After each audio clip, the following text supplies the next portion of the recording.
Boa noite a todos. Mais um domingo aí, graças a Deus, né, com a glória do Senhor, a nossa palestra, a cidade, está junto conosco, está conosco nesse momento. Agradecer, né, desde as 18h30 nós estamos aqui, né, em estudo e espiritualidade aqui conosco. Então, nesse momento, nós rogamos a Jesus a sua permissão para que nós possamos dar início à palestra pública. Nós possamos, Senhor Jesus, ter olhos de ver, ouvidos de ouvir, tudo que o palestrante veio nos trazer, que ele possa ser intuído pela espiritualidade do Senhor, que ele consiga repassar para nós tudo aquilo que ele preparou, tudo aquilo que ele tem por intenção passar e nos ensinar. E que nós consigamos absorver profundamente, não só no intelecto, mas no profundo de nossa alma. E em seu nome, Jesus, nós pedimos autorização para iniciar a palestra da noite. Que assim seja, graças a Deus. Graças a Deus. Boa noite. Seguindo palavras de olha, se os teus olhos forem bons, todo o teu corpo será bom. Jesus, Mateus, capítulo 5. Olhos, patrimônio de tudo. Encontramos, porém, olhos diferentes em todos os lugares. Olhos de malícia, olhos de crueldade, olhos de ciúme, olhos de perigo, olhos de desespero, olhos de confiança, olhos de atrair associação, olhos de perturbar, olhos de ministrar, mal e talento, olhos de desencorajar as boas obras, olhos de riqueza, olhos de imitação. Se aspiras, no entanto, a enobrecer os recursos da visão, ama e ajuda, aprende e perdoa-se, e guardarás contigo os olhos bons, a que se referia Cristo Deus, instalado no próprio Espírito, a grande compreensão suscetível de funcionar a glória da luz eterna.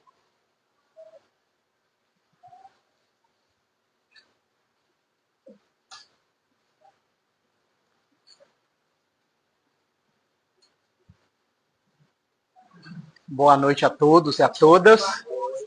A paz de Jesus seja conosco. Vamos conduzir o estudo sentados, porque já estamos entrando na terceira idade, né? Então, e também isso aqui dá um tom mais intimista, né?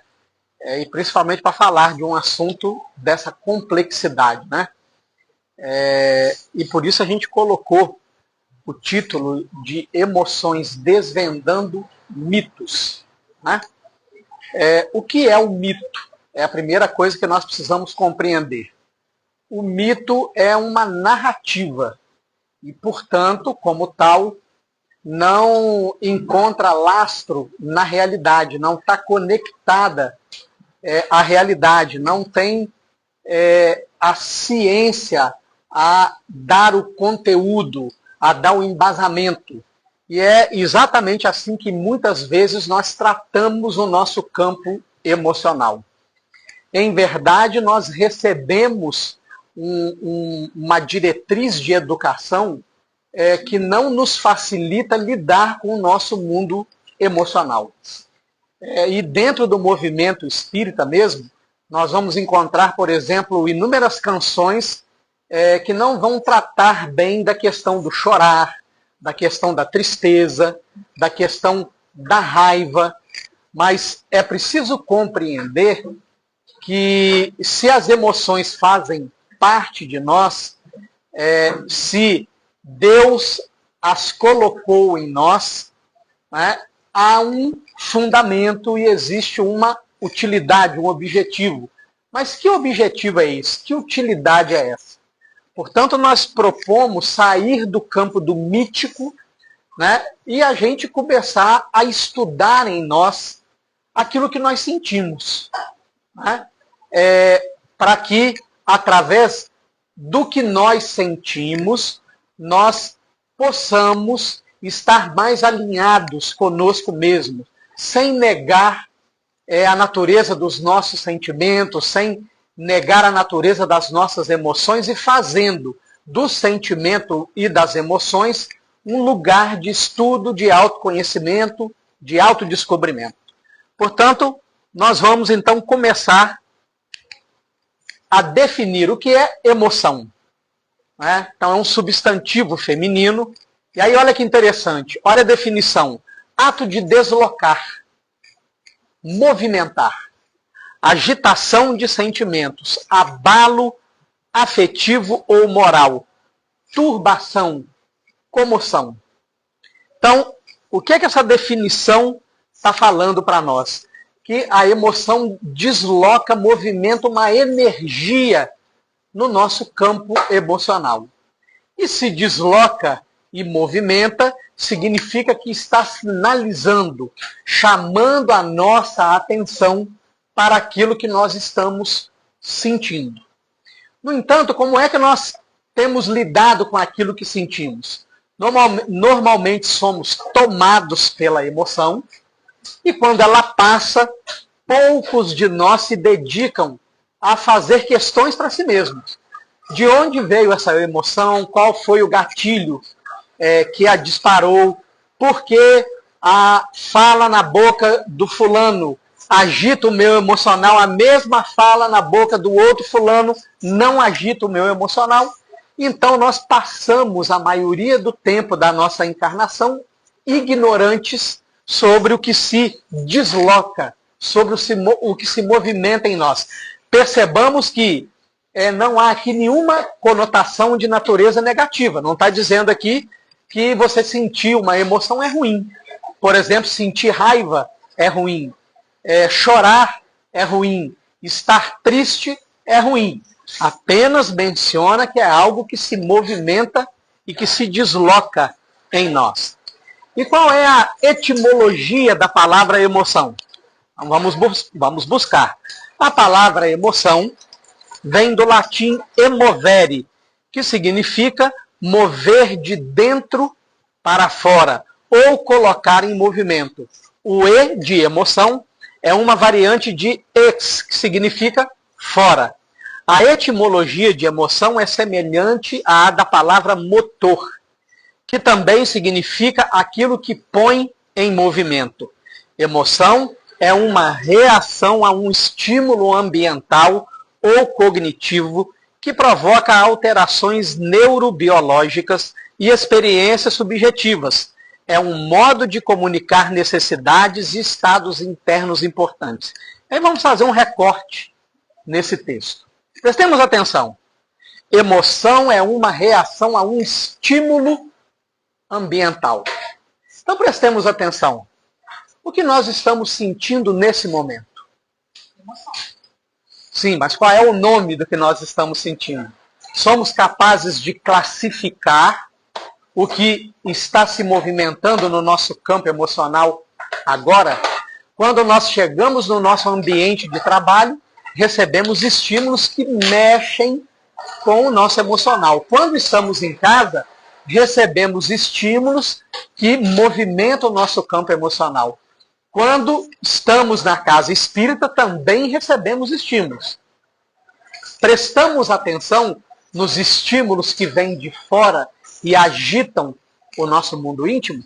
E na sequência, veja bem, um estímulo ambiental ou cognitivo.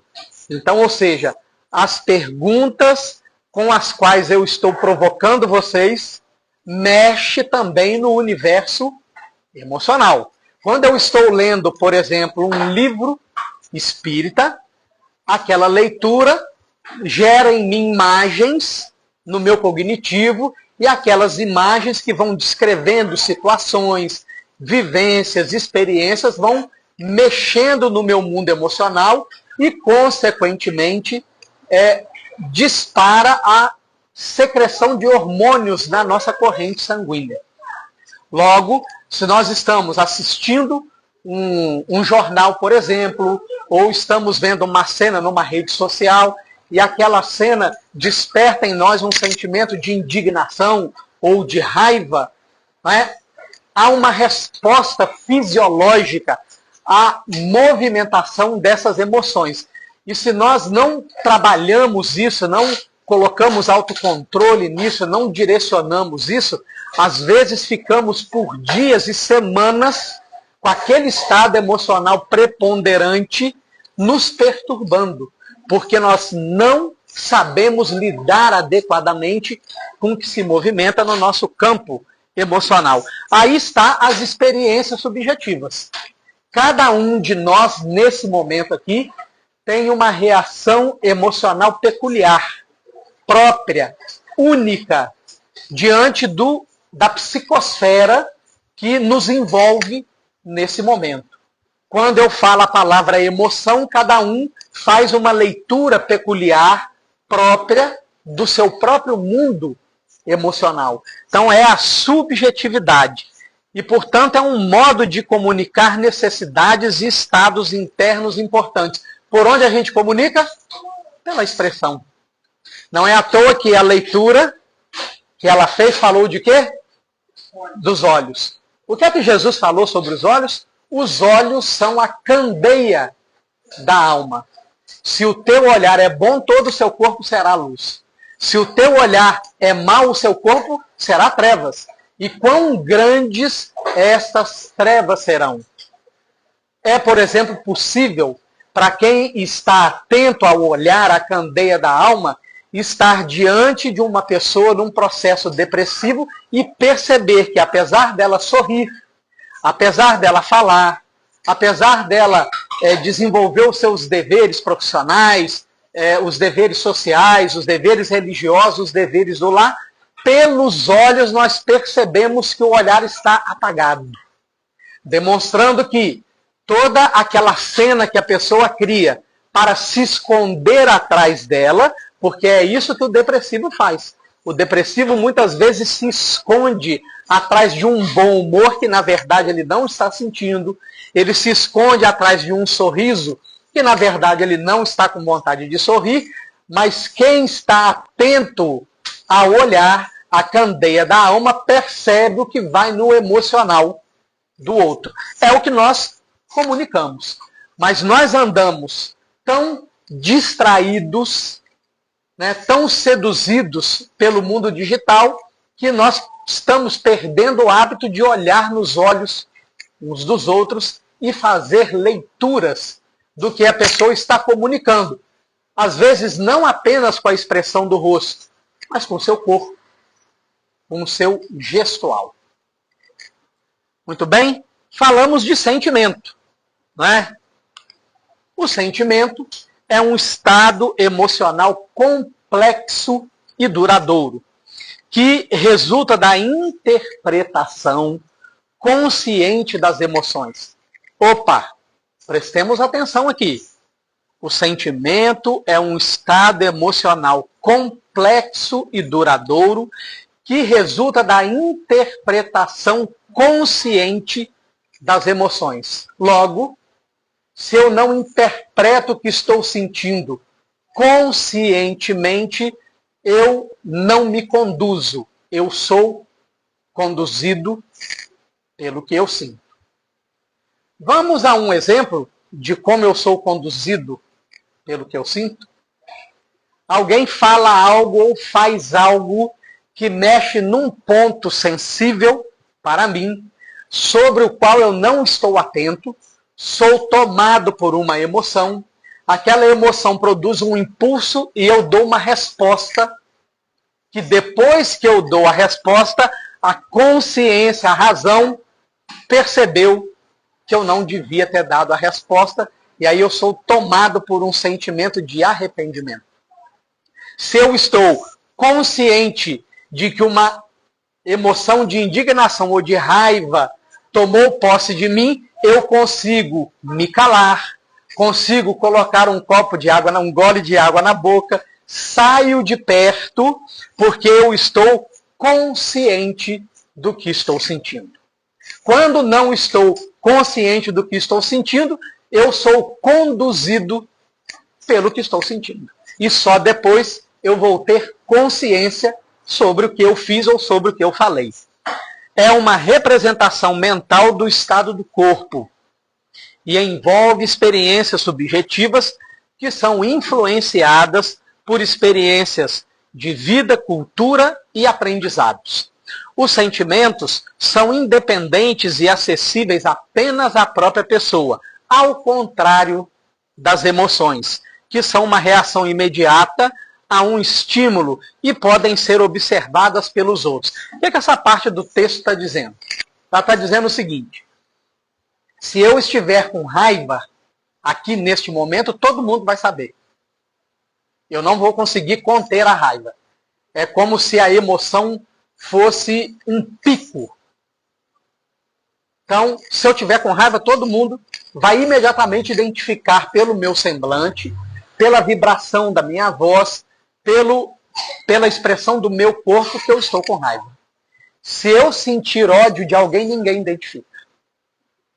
Porque o ódio é um sentimento. Então eu consigo estar na presença da pessoa que eu odeio e mascarar o que eu estou sentindo. Eu posso sorrir para ela, eu posso me fazer de simpático. E ela não vai perceber.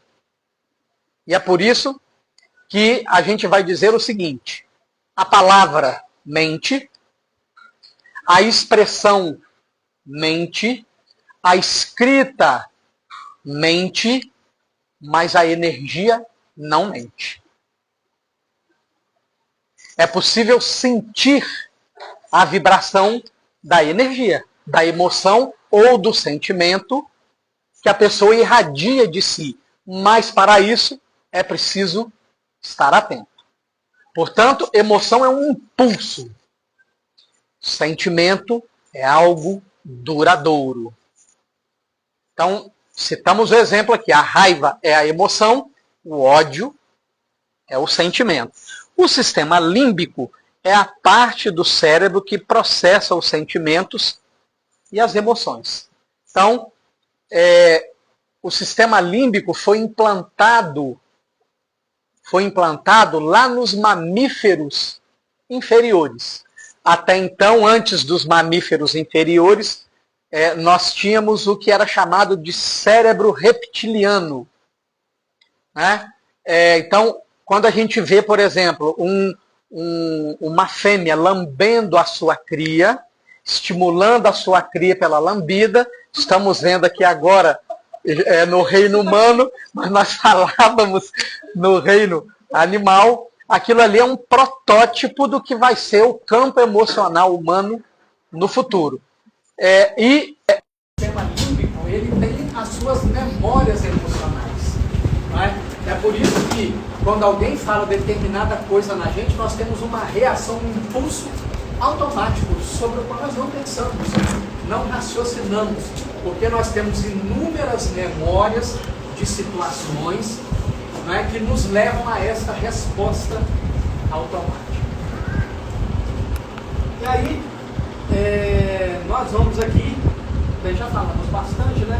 Então vamos na etimologia, vamos lá. A palavra sentimento tem origem no latim, sentio ire, que significa perceber pelos sentidos, perceber ou pensar. A palavra sentimento pode ter vários significados, como ato ou efeito de sentir-se, capacidade ou aptidão para sentir, disposição para ser facilmente comovido ou impressionado, sensibilidade, faculdade de conhecer, apreciar, perceber, noção, senso, atitude moral ou mental que se caracteriza pelo estado afetivo. Os sinônimos de sentimentos são sensações, emoções, vivências e comoções. Nessa definição aqui, nós queremos fazer um recorte, que é o que nos interessa dentro do estudo espírita, né? Atitude moral ou mental que se caracteriza pelo estado afetivo. O que essa definição está dizendo para nós aqui? Que tudo que nós sentimos tem uma consequência. Não há nada sem consequência. Recordamos-nos que lá em O Livro dos Espíritos, na questão 457, Allan Kardec indaga dos imortais: os espíritos conhecem os nossos pensamentos mais ocultos? Resposta: até aqueles que gostarias de esconder de vós mesmos. Aí Kardec, quando recebe essa resposta, ele faz uma outra pergunta: assim, é mais fácil esconder de alguém vivo no corpo algo do que quando este alguém está morto sem o corpo? Resposta: sim. Muitas vezes, quando vos julgais sozinhos, estáis cercados por uma multidão de espíritos. Os espíritos veem tudo que nós sentimos. Nós somos absolutamente transparentes para eles. Nós não conseguimos esconder dos desencarnados nem o que pensamos e muito menos o que nós sentimos. E é por isso que nós dizemos que não existe sentimento sem consequência moral. Por quê? Se eu estou aqui vibrando em raiva pela Elis, os inimigos da Elis desencarnados veem isso e eles vão aproveitar o que eu estou oferecendo para eles para estimular um conflito entre Elis e eu. É assim que muitos conflitos acontecem nas nossas vidas. Eles podem estar situados no nosso ambiente familiar, no nosso ambiente profissional, na casa espírita, porque não há nada sem consequência em nós. Tudo que nós sentimos produz uma consequência. E é por isso que nós precisamos nos debruçar sobre nós mesmos e estudar o que nós sentimos. E aí, há um psicólogo norte-americano chamado Daniel Goleman. Ele é um pós-doutorado e Daniel Goleman conduziu uma pesquisa bastante interessante. Ele acompanhou um grupo de alunos desde a alfabetização até a graduação e a entrada desses alunos no mercado de trabalho. Então foi uma pesquisa de longa duração. E ele chegou a algumas conclusões importantes. Por exemplo, uma delas é que aqueles alunos que durante o trajeto educativo escolar eram top 1, eram os gênios, só tiravam nota 10 e etc., quando chegaram lá no mercado de trabalho, não conseguiram cargos importantes, não conseguiram trabalhos que pagavam a eles um bom salário. Eles conseguiram trabalhos medianos, que pagavam a eles salários medianos. Os que se tornavam as grandes lideranças nas grandes corporações, os CEOs, eram aqueles alunos medianos, aqueles que não eram top 1, aqueles que tiravam ali nota 7, nota 8, 7,5. E aí ele foi entender por quê. Porque aquelas pessoas geniais tinham um alto QI e um baixo QE. O QI é o coeficiente de inteligência e o QE é o coeficiente emocional. Então eles não conseguiam se relacionar, eles não conseguiam liderar, eles não conseguiam ser liderados e, portanto, eles não tinham perfil para trabalhar em equipe. Os alunos medianos eram aqueles que não tinham um QI muito alto, mas tinham um bom QE. E eles conseguiam fazer o que hoje nós chamamos de network, que é você fazer uma rede de relacionamentos dentro do seu ramo de trabalho, conseguiam liderar, conseguiam ser liderados. E ele botou essa pesquisa num livro chamado Inteligência Emocional. E lá no último capítulo do livro, ele fala sobre o que é emoção. Então, prestemos atenção, olha que interessante. Uma palavra sobre o que quero dizer sobre a rubrica emoção, termo cujo significado preciso, psicólogos e filósofos discutem há mais de um século. Em seu sentido mais literal, o Oxford English Dictionary define emoção como qualquer agitação ou perturbação da mente, sentimento, paixão, qualquer estado mental veemente ou excitado. Entendo que emoção se refere a um sentimento e seus pensamentos distintos, estados psicológicos e biológicos, e a uma gama de tendências para agir. Há centenas de emoções, juntamente com suas combinações, variações, mutações e matizes. Na verdade, existem mais sutilezas de emoções do que as palavras que temos para defini-las. Os pesquisadores continuam a discutir sobre, precisamente, quais emoções podem ser consideradas primárias, ou seja, aquelas que dão origem a outras emoções, ou o azul, vermelho e amarelo dos sentimentos, dos quais saem as misturas, ou mesmo se existem de fato essas emoções primárias. Alguns teóricos propõem famílias básicas, embora nem todos concordem com elas. As principais candidatas e alguns dos membros de suas famílias. Gente, tudo que nós vamos mostrar aqui somos nós. Até paz. Talvez de uma maneira como a gente nunca tenha visto antes. Então vamos lá. Ira, que vai produzir a fúria, a revolta, o ressentimento, a raiva, a exasperação, a indignação, o vexame, a acrimônia, a animosidade, o aborrecimento, a irritabilidade, a hostilidade e talvez no extremo ódio e violência patológicos. Pergunta: algum de nós aqui já ficou revoltado? Já tivemos ressentimento? Já sentimos raiva? Já ficamos indignados? Significa que lá no fundo nós temos ira. Tristeza. Dela vai derivar a sensação de sofrimento, a mágoa, o desânimo, o desalento, a melancolia, a autopiedade, a solidão, o desamparo, o desespero e, quando patológica, ou seja, quando virou doença, severa depressão. Aqui eu não vou nem perguntar se a gente já teve algumas dessas definições aí. Medo. Dele vai derivar a ansiedade, a apreensão, o nervosismo, a preocupação, a consternação, a cautela, o escrúpulo, a inquietação, o pavor, o susto, o terror e, como psicopatologia, a fobia e o pânico, algo extremamente presente na humanidade nos dias atuais. Não acabou não, tem mais. Prazer. Dele vai derivar a felicidade, a alegria, o alívio, o contentamento, o deleite, a diversão, o orgulho, o prazer sensual, a emoção, o arrebatamento, a gratificação, a satisfação, o bom humor, a euforia, o êxtase e, no extremo, a mania, que se apresenta muito classicamente no transtorno afetivo da bipolaridade.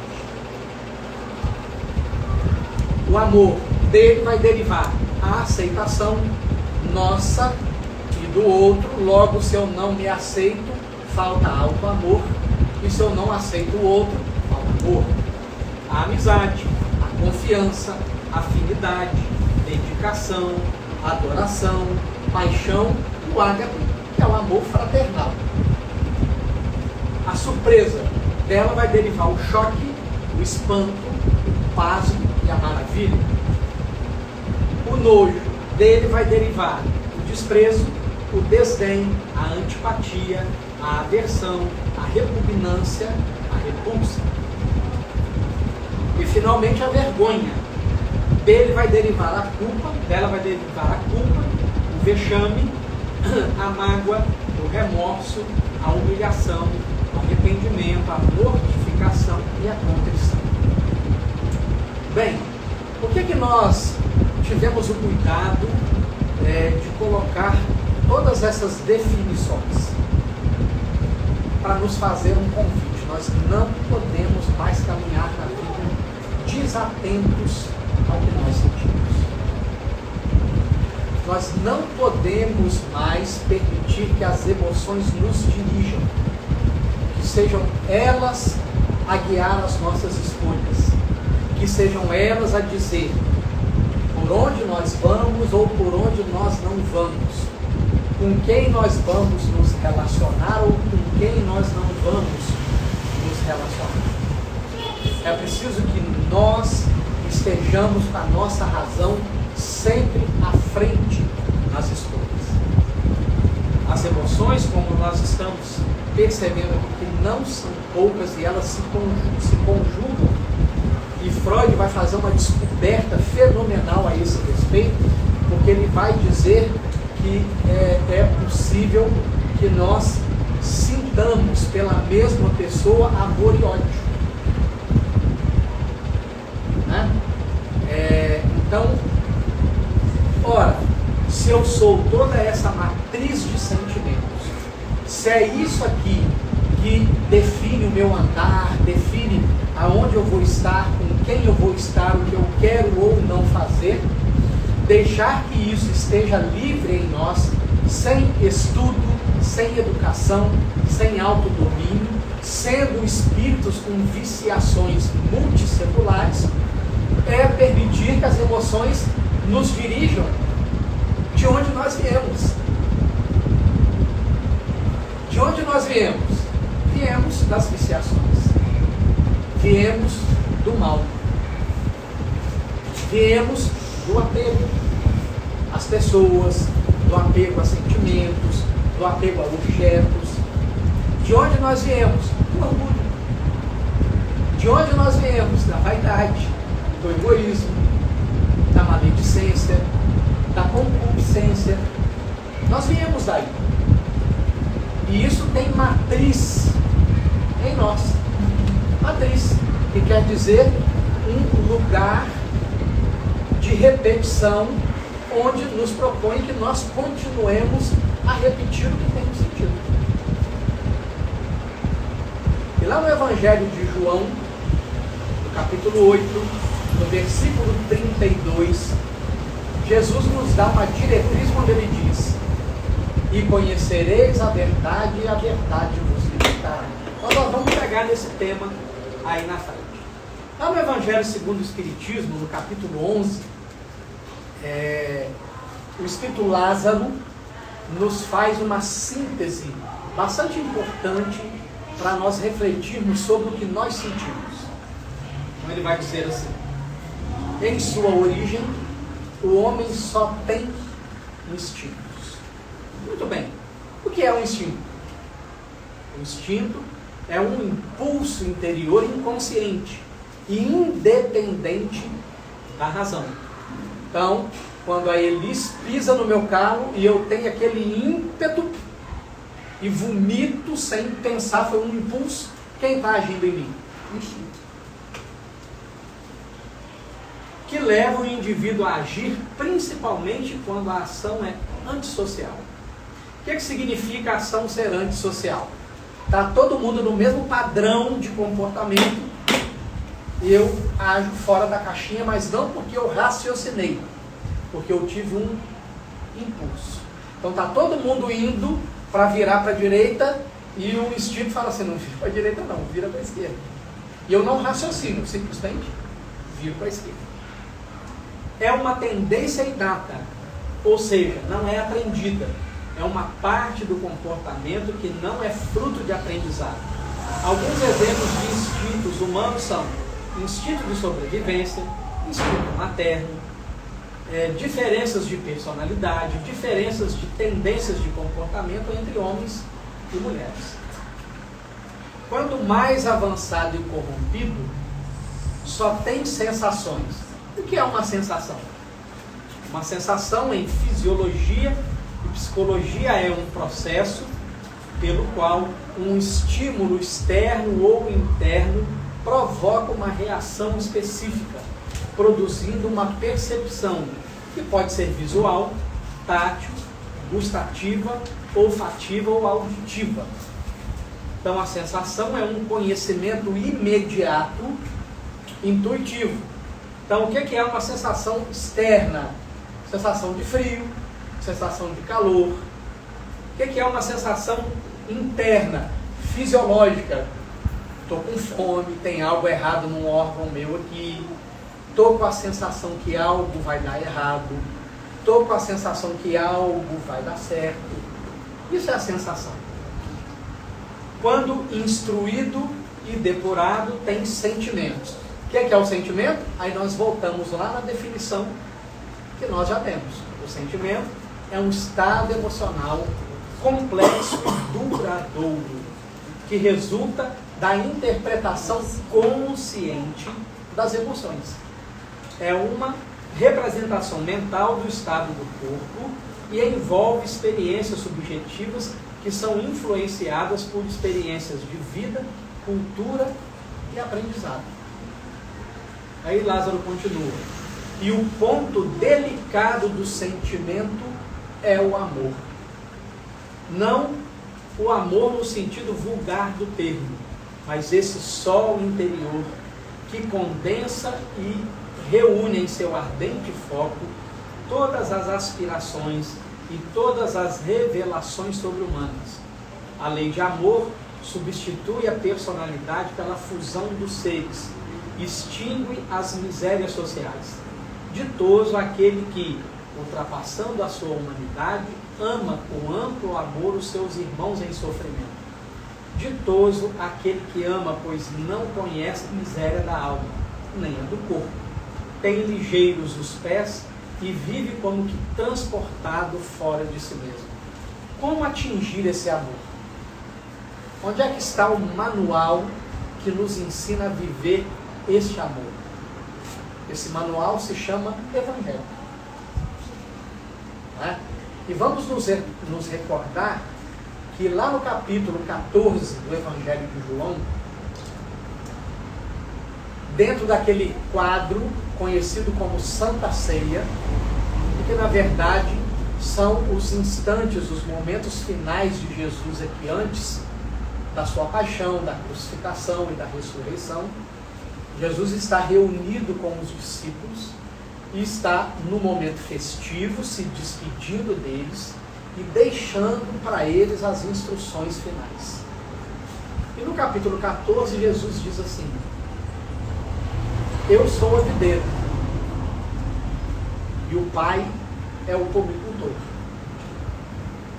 E toda vara que está em mim produz bons frutos. A vara que está em mim e não produz bons frutos, o Pai a retira. A vara que está em mim e produz bons frutos, o Pai a limpa, para que ela produza muito mais. Um novo mandamento vos deixo, que vos ameis uns aos outros como eu vos amei. Então, quando nós olhamos para tudo que Jesus viveu antes dessa fala, o que é que nós vemos?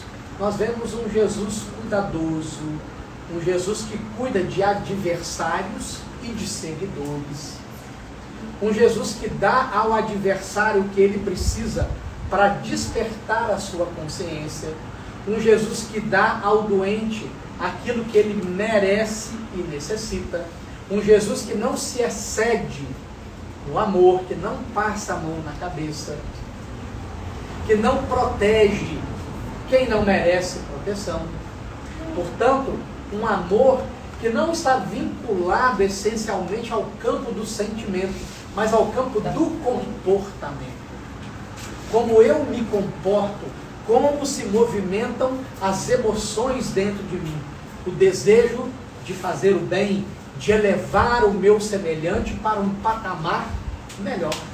Um patamar emocional melhor, um patamar mental melhor, um patamar de vida melhor.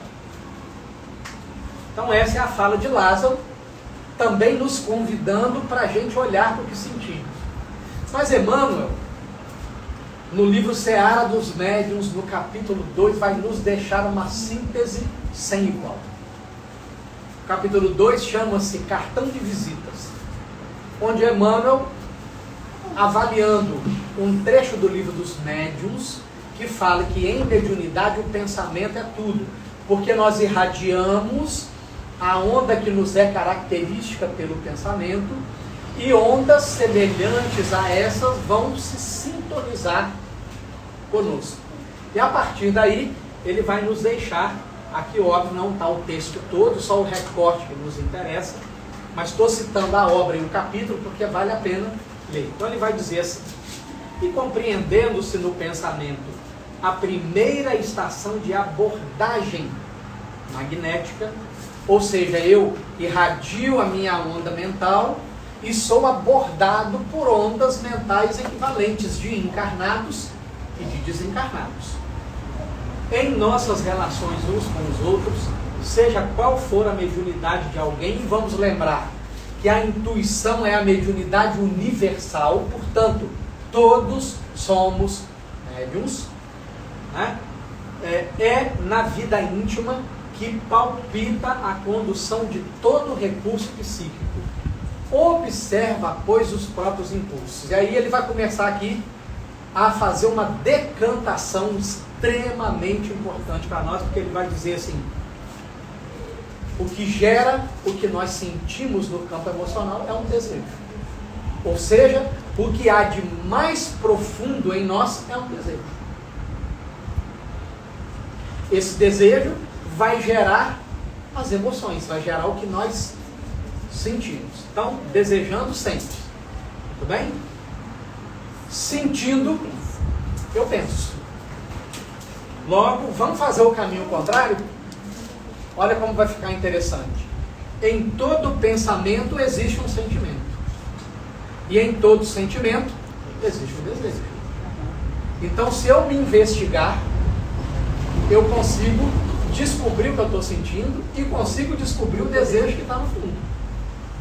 Vou conseguir isso da primeira vez que eu começar? Não. Porque eu não estou treinado. Eu preciso me condicionar. Eu preciso me exigir. Eu preciso me submeter ao processo. Mas não parou aí não. Tem mais, vamos lá. Pensando, realizas. Aí eu volto na minha fala. Não há nada do que nós sentimos sem consequência. Tudo que eu sinto produz algo. Tudo que eu sinto realiza algo. Não é à toa que o próprio Emmanuel, na sua obra, por várias vezes, vai nos orientar que o pensamento gera a realidade.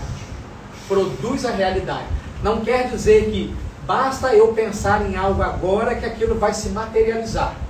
Mas significa que se eu penso, alimento, invisto ali energia, vontade, tempo, num determinado momento, aquilo que eu pensei se materializou.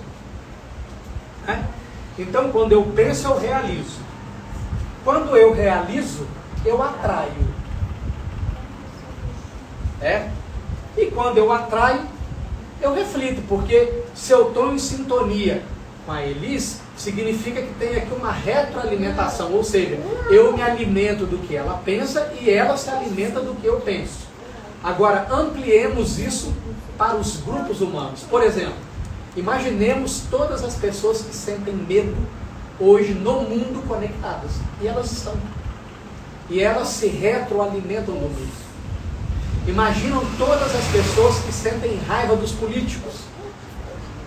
Elas se retroalimentam. Todas. E é por isso que as pessoas às vezes perguntam: meu Deus, por que eu estou tão ansioso?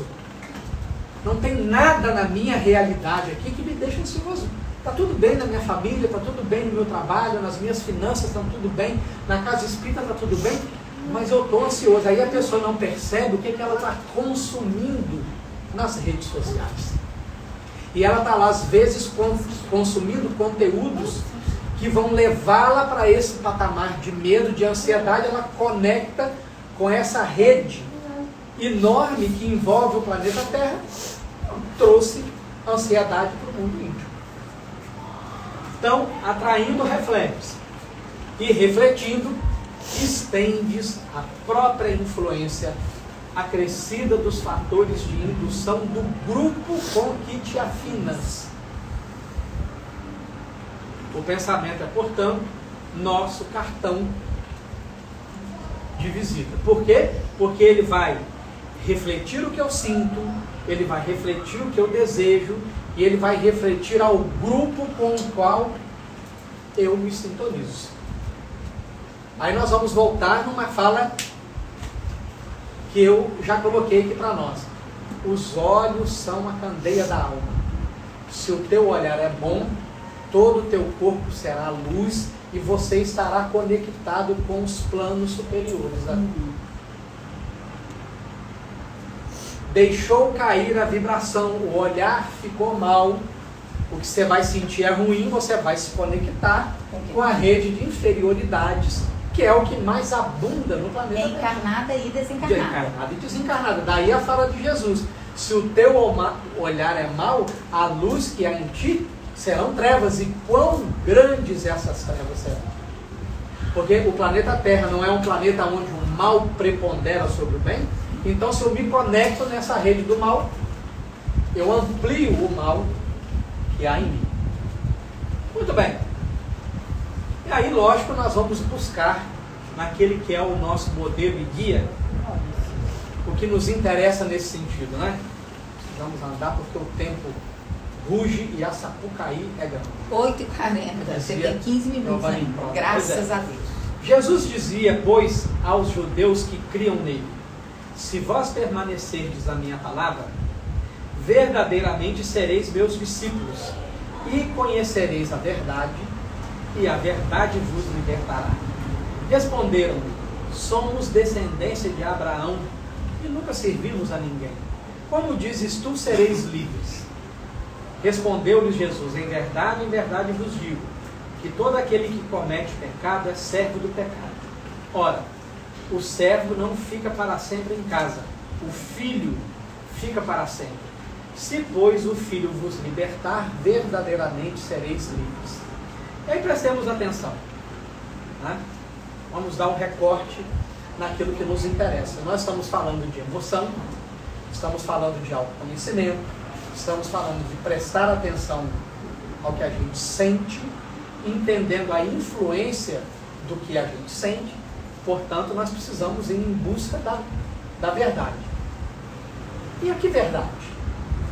Nós podemos dizer que nós estamos essencialmente em busca de 3 verdades essenciais. A primeira delas é a verdade do conhecimento de todas as coisas. Nós queremos saber de tudo, sobre tudo. E vamos lembrar que lá em O Livro dos Espíritos, na segunda parte, Kardec questiona no que se constitui a felicidade dos espíritos superiores. E a resposta é conhecimento de todas as coisas. E vamos entender o seguinte. Os espíritos puros, né, eles atingem um patamar de moralidade que os torna perfeitos.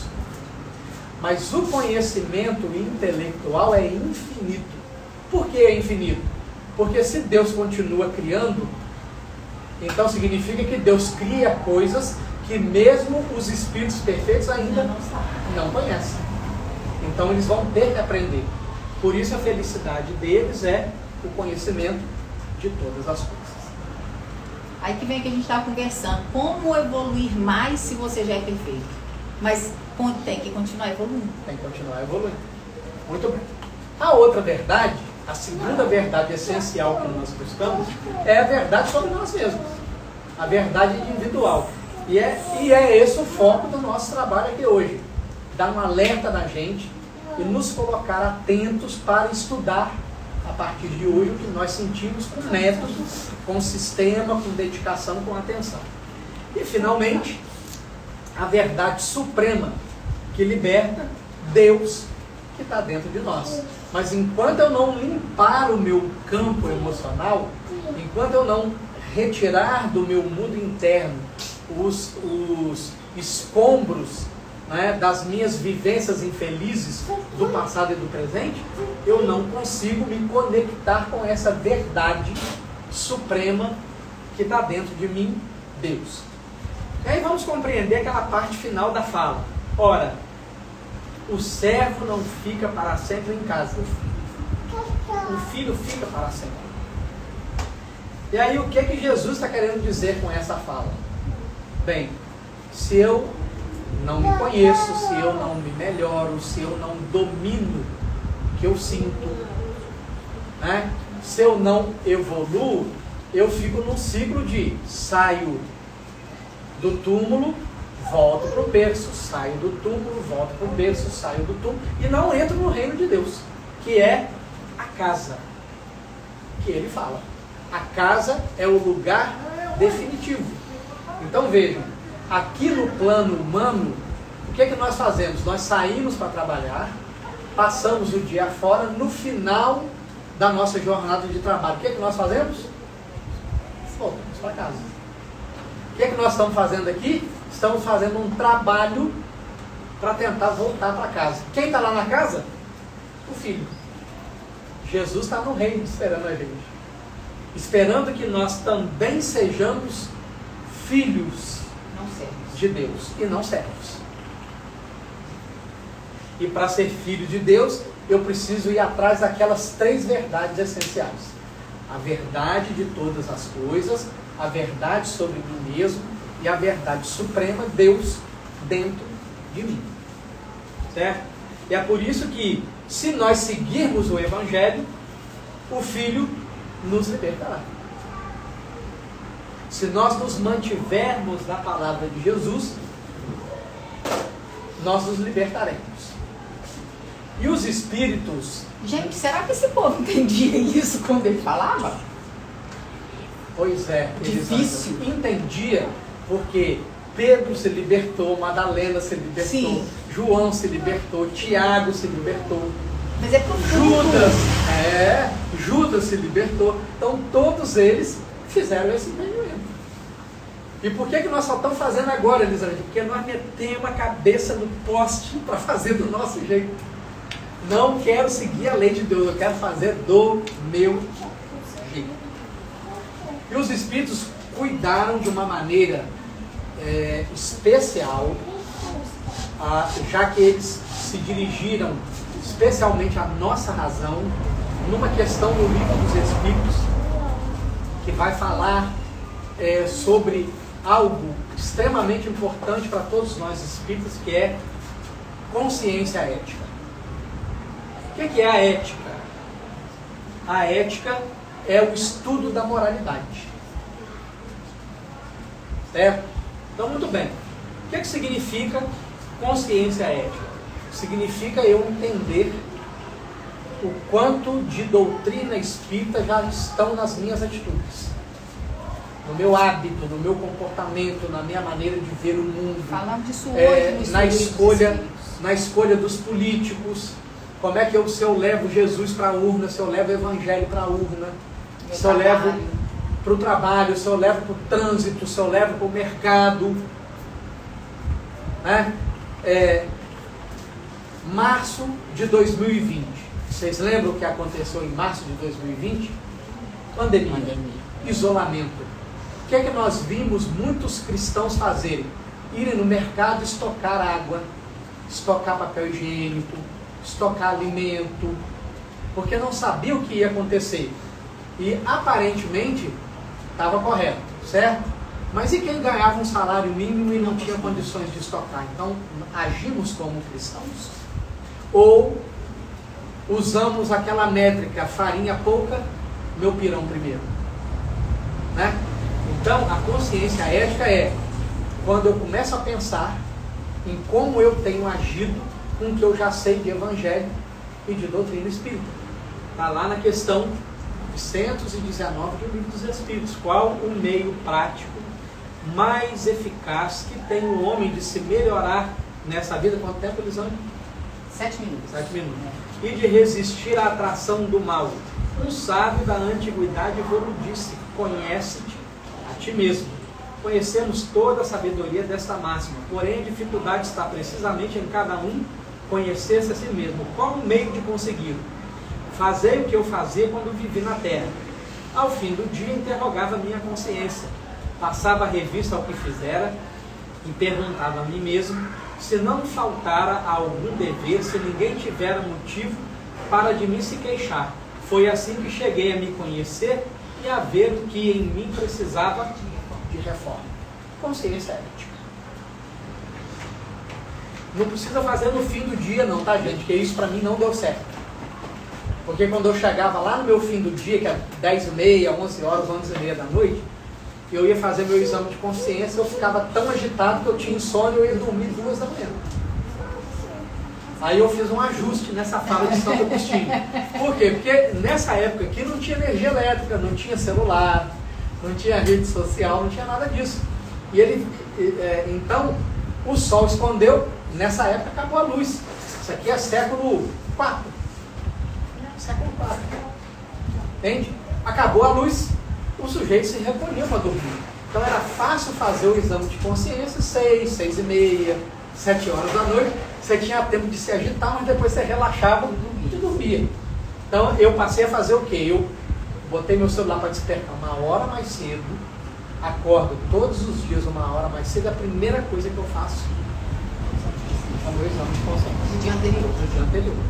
Aí eu revejo o meu dia, percebo qual foi o sentimento predominante, as emoções que estiveram ali, e aí eu me reprogramo para o dia que eu vou viver, para ficar atento ali nas descobertas que eu fiz do mal operando através de mim.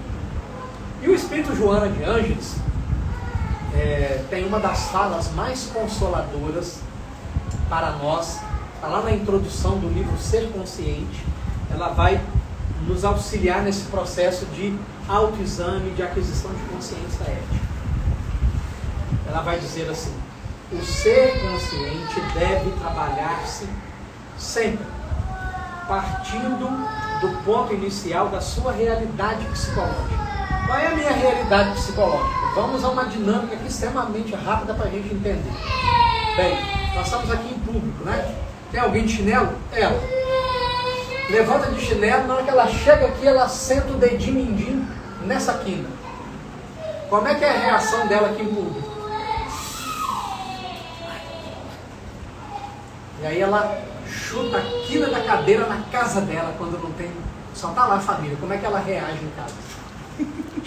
A reação de casa é a realidade psicológica. É xingar, é vontade de pegar aquela cadeira, sentar ela no chão, que fala de raiva, de agressividade, de violência. Essa é a realidade. E não o comportamento que eu tenho aqui, porque eu sou espírita, se eu explodir de raiva aqui, como é que as pessoas... O que vão pensar de mim? O que vão pensar de mim? Né? Então é sempre da realidade psicológica, daquilo que eu escondo dos outros, mas eu sei que eu sinto e sou capaz de reagir. E quando eu descubro lá a minha realidade, eu me aceito. Lembram que lá na definição do amor, nas emoções, por Daniel Goleman, está a aceitação? Então, me aceitar do jeito que eu sou é um gesto de auto-amor. Então eu me aceito como sou e a partir daí eu me aprimoro sem cessar. Somente consegue essa lucidez aquele que se autoanalise disposto a encontrar-se sem máscara, sem deterioração. Para isso não se julga, nem se justifica, não se acusa, nem se culpa, apenas descobre-se. O que Joana está dizendo aqui para nós, nesses primeiros 2 parágrafos? Isso aí, meu filho, deixa o João. O João Rocha, vem cá, João Rocha. O João já está começando desde cedo. Ele já. Né? O que a Joana está dizendo aqui para nós? Ele está lendo. Pois é, tem que ler. O que a Joana está dizendo aqui para nós? Ela está dizendo assim: sentir é inevitável. Nenhum de nós evita raiva, nenhum de nós evita tristeza, nenhum de nós evita mágoa, nenhum de nós evita indignação, nenhum de nós evita desejo sexual. Nós não evitamos o que sentimos. Nesse estágio evolutivo em que nos encontramos. Logo ela está dizendo para nós assim, ó, o problema não é o que nós sentimos. O problema é o que nós vamos fazer com o que nós sentimos. Essa é a grande questão. A questão é, o que eu vou fazer com a raiva que eu estou sentindo? O que eu vou fazer com a mágoa que eu estou sentindo? O que eu vou fazer com o desejo sexual que eu estou sentindo? Essa é a questão. Né? Eu vou engolir, eu vou jogar isso em cima do outro, ou eu vou encontrar um outro caminho, eu vou para a terapia, que é o melhor caminho, vai para lá, xinga, grita, esperneia, quando você sai de lá, você se esvaziou. Né? A identificação, segue-se o trabalho da transformação interior para melhor, utilizando-se dos instrumentos do auto-amor, da autoestima, da oração que estimula a capacidade de discernimento, da relaxação que libera das tensões, da meditação que faculta o crescimento interior. Minhas amigas e meus amigos, nós vivemos um tempo de extrema sedução. Nós somos bombardeados o tempo todo com conteúdo de sedução.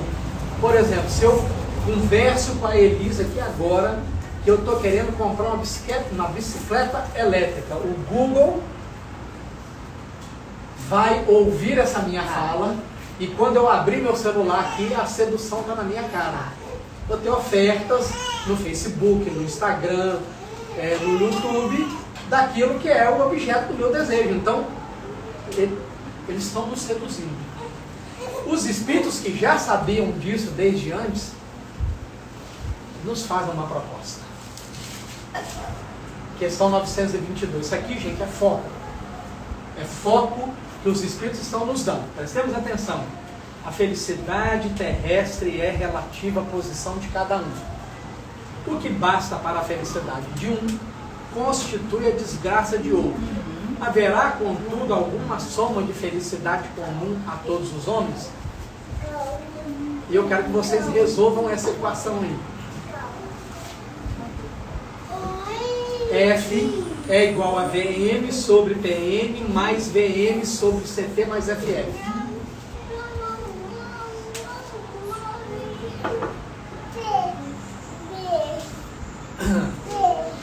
Tá difícil? Então, isso é uma brincadeira que a gente faz, né? Porque os espíritos responderam assim: felicidade, F é igual vida material, VM, posse do necessário.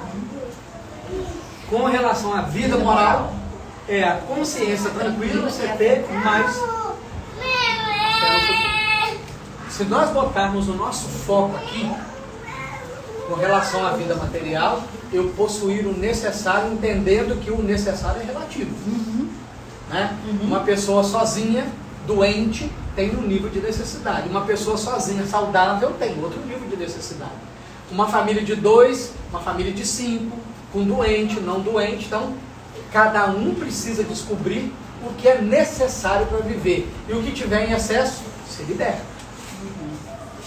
Né? Vida moral, consciência tranquila. Da onde vem a consciência tranquila? Quando eu erro, eu me movimento para consertar o erro que eu cometi. Sempre que o nosso psiquismo identifica isso, opa, errou aqui, eu tive uma fala dura com a Elisângela. Ficou registrado lá no meu psiquismo. Aí eu cheguei em casa, fiz o meu exame de consciência, identifiquei que foi injusto para a Elisângela, eu vou até ela e me retrato. O débito foi zerado pelo crédito. Então, sempre que um débito que a gente produz é zerado pela reparação, consciência tranquila. E caminhando, nos desapegando para a vida futura. E aí, para a gente encerrar, para a gente concluir, né, eu trouxe aqui uma psicografia falando sobre como Jesus sentia. Né? É de um espírito que era muito próximo a Jesus, que conviveu com Jesus quando ele esteve aqui. Né? Aqui ela assina outro nome, mas é o espírito de Maria, irmã de Marta e de Lázaro, e ela deixa aí um poema para nós, com o qual nós vamos encerrar as nossas reflexões. Ela diz assim: ele chorou. Do que a história registra, 3 vezes ele chorou. Ao passar por um cortejo, ao olhar o jovem inerte na tala, viu a mãe viúva sofrida e chorou. Pela mulher desvalida, pela dor combalida, sem arrimo banida, devolveu ao filho a vida, mas ele chorou. Diante de Marta aflita, do olhar de Maria contrita, Lázaro oculto na cripta, ele chorou. A família amada enlutada, os amigos de longa jornada, seus afetos num mar de tristeza, se perdia o encanto, a beleza, o sepulcro na rocha cravado, um corpo quiçá deteriorado. Rola a pedra, manda abrir, agradece ao eterno adorado, manda Lázaro enfim sair, mas ele chorou. Num jardim com a alma em noite, não temia por fim o açoite, nem insultos, ofensas e cruz, nada disso ocultava a sua luz, mas ele chorou. O erro de homens insanos, a dor dos seus traição, do dileto dura negação, a idade das trevas em anos, e ele chorou. Muitas vezes, além das escritas, ele chorou. Ao ver pai José da terra partir, ao ver a semente da fé surgir, quando via o pecador arrependido, quando sentia o simples oprimido, ele chorou. Ele sabia que a terra era internato e escola, que a vida pós-morte seguia, que o corpo não era morada, era só pedaço da jornada, e ao final só o bem restaria, e todos como ele seriam, enfim, perfeição. Mas ele chorou. Nele não faltou confiança, jamais desvaneceu a esperança. Tinha em si toda e qualquer virtude, havia alcançado em muito a plenitude. Mesmo assim ele chorou. Chorou porque chorar é humano, porque Jesus é humano, ser humano, que sente a dor, a ausência, que sente a partida doída, que sente a emoção vivida, que vibra, que espera, que ora, vivendo a vida labora. Se sofres os embates da vida, se a dor dilacera feridas, se o peito em silêncio se oprime, carregado de emoções se comprime, deixe a calma balsamizar um instante, deixa os olhos soarem uma gota brilhante, alivia sentimentos ocultos, esvazia a alma cansada, para a esperança voltar à morada. Se o alívio vier no chorar, não se esqueça, ele chorou, sendo mestre, modelo, guia, sendo Cristo o governador, ele chorou. Permitamos-nos o chorar, seja como alívio das tempestades internas, ou seja como a alegria suprema da conquista sobre nós mesmos. Que Deus nos abençoe. Ainda eu que tento encerrar, né? Isso que é complicado, né? Nossa, colocar minha emoção pra fora. Que chorar não é o meu problema. Eu também choro demais. Nossa Senhora. Gente, ô João, sem explicação. Pode vir quantas vezes você quiser, fazer uma sacudida nessa que a gente precisa mesmo. Pelo menos uma vez por mês a gente precisaria, né? Apesar do que o bom é a terapia, né? Mas assim, nossa, foi muito bom mesmo, né? Tomara que aqueles que não tenham podido estar presentes hoje, né, possam ver posteriormente, porque vale muito a pena. Então nós só temos a agradecer a Jesus, né, a oportunidade desse estudo maravilhoso, desse movimento, que nós possamos seguir, né, o conselho de Santo Agostinho, com a modificação trazida por João, que foi muito propícia, né, da gente acordar um pouco mais cedo e fazer reflexão do nosso dia anterior, para a gente poder realmente movimentar na prática aquilo que a gente tem aprendido. A gente estava conversando sobre isso hoje no estudo Livros Espíritos, que não adianta a gente saber com o intelecto, né? A gente precisa vivenciar o Evangelho. Porque saber com o intelecto não vai adiantar de nada para nós depois que a gente sair daqui. Nós vamos ter que voltar e vivenciar tudo de novo, porque nós vamos aprender na alma. Então, assim, que nós possamos realmente despertar por vivenciar o Evangelho, né? Não só estudar o Evangelho, não só compreender aquilo que Jesus vinha nos ensinar.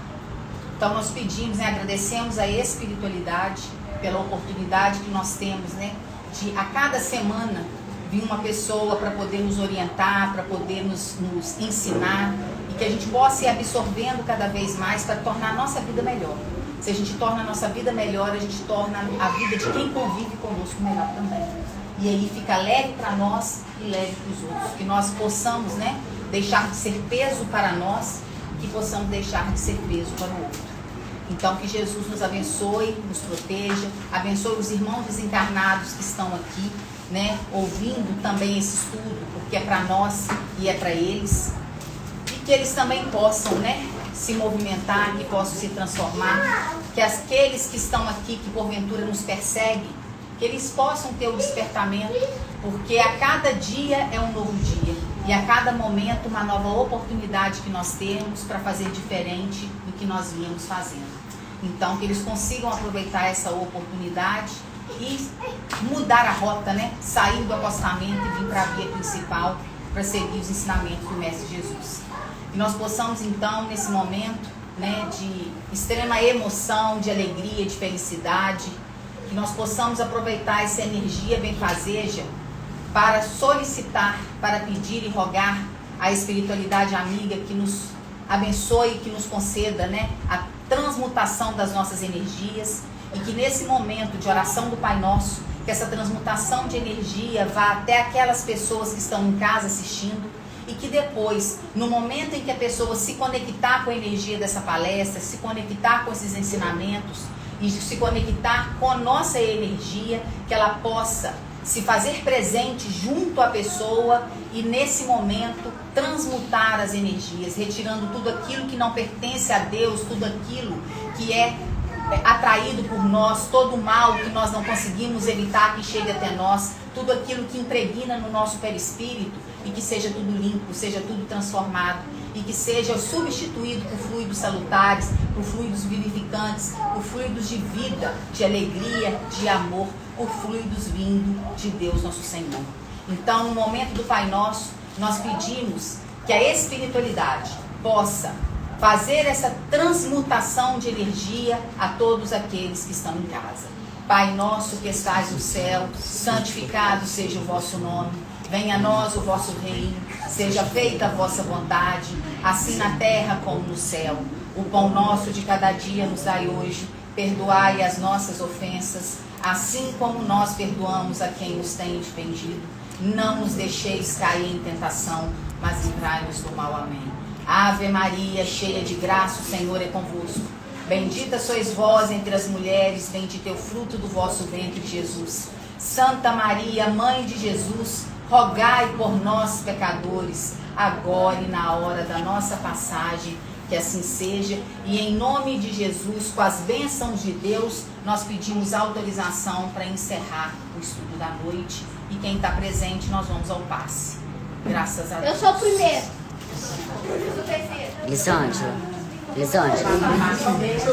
Elisângela, pega aqui para mim o microfone.